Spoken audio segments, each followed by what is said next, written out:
Bienvenidos a Camino a los Pinos. Es un gusto volver a tenerlo usted en esta ocasión.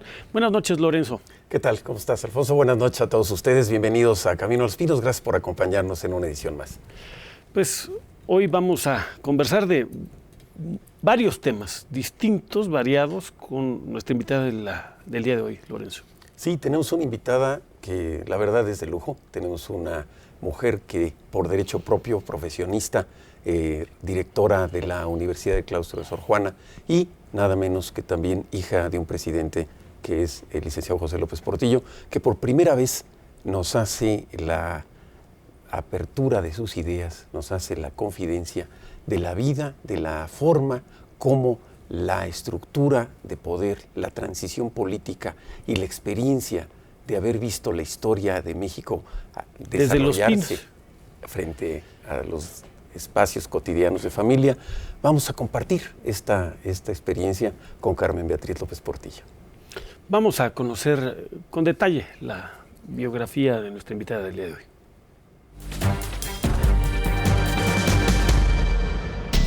Carmen Beatriz López Portillo Romano nació el 7 de abril de 1955, hija de Carmen Romano y José López Portillo, quien se convertiría en presidente de México de 1976 a 1982.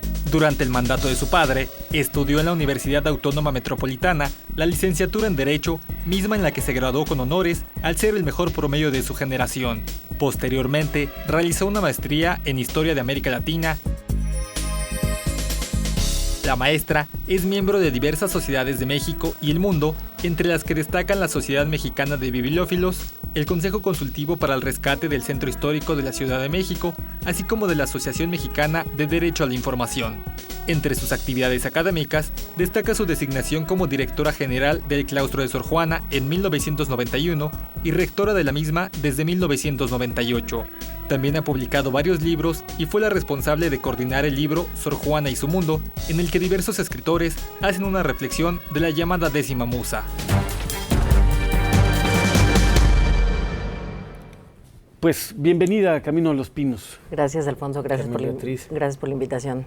Gracias. Nos da muchísimo gusto tener a una mujer profesionista que a lo largo de su vida ha logrado por mérito propio dirigir una universidad como el Claustro de Sor Juana. Ya 20 años de consolidar. 20 años de trabajar en el claustro, de ir al centro, vivo enclaustrada y es un privilegio trabajar en lo que a uno le gusta.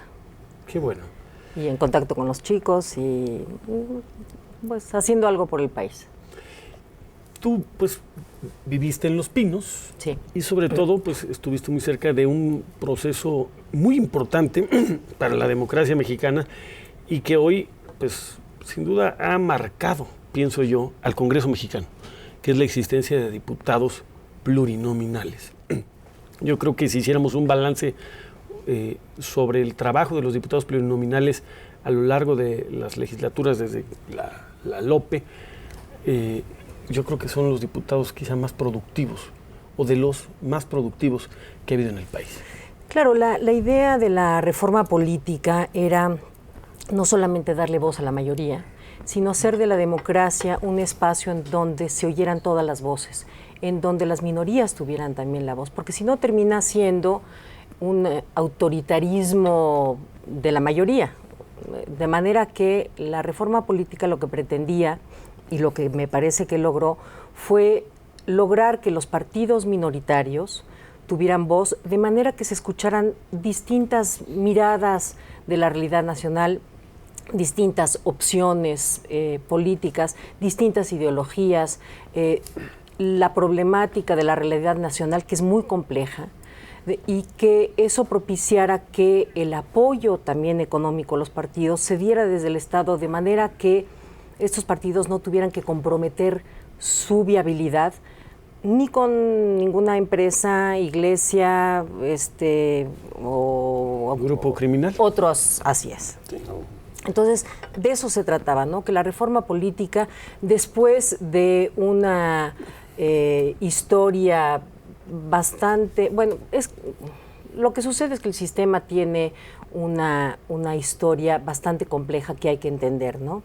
El sistema político mexicano tiene contradicciones estructurales que que se fueron agudizando conforme el tiempo fue sucediendo. Recordemos que el partido y el sistema nace de una revolución que tiene dos disidencias fundamentales. La disidencia de la oligarquía y de la burguesía, que marca una propuesta política que puede resumirse en la no reelección, ¿no? Voto efectivo y no reelección, y otra disidencia que nace de las luchas por buscar la justicia social. De una nace la conducción global del movimiento y de la otra nace las conducciones locales y otro tipo de intereses. Pero este movimiento revolucionario tiene que darse en un sistema capitalista y ahí empieza la primera contradicción. Tiene que darse una política de masas en un sistema capitalista que empieza a generar contradicciones en la estructura del sistema, por un lado. Y por otro lado, tenemos que el sistema de legitimación no nace de una realidad, o del reconocimiento de una realidad, sino de la adopción de instituciones que no correspondían propiamente. De manera que el sistema jurídico y el sistema social no son compatibles.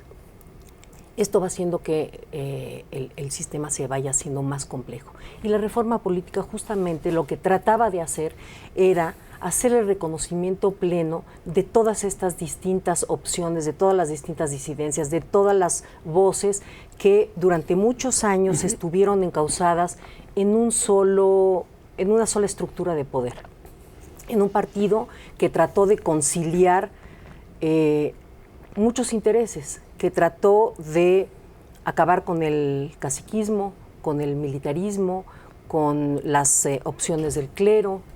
Entonces, este sistema finalmente fue aglutinándose y consolidándose en un solo partido. De manera que los otros partidos o las otras opciones o las otras miradas de la realidad no tuvieron demasiadas opciones de participación, sino era a través de un solo partido, ¿no? Pues, y esta es una parte interesante. El caso de los grupos de izquierda, los grupos que venían reivindicando posiciones de izquierda. El bueno de Jorge Castañeda en su libro La utopía desarmada tiene una introducción extraordinaria en donde explica cómo los movimientos de la izquierda revolucionaria latinoamericana pasan de la clandestinidad a la formalidad y cómo México, precisamente al abrir la ventanilla de la ley orgánica de partidos políticos y procesos electorales, LOPE, que el presidente López Portillo y el secretario Reyes Heroles echan a andar, le abren la ventanilla a integrar a los grupos clandestinos, en este caso izquierda, a hacer fuerzas políticas reales, ¿no? Vamos a un corte, Carmen Beatriz, y regresamos con ustedes en Camino a los Pinos.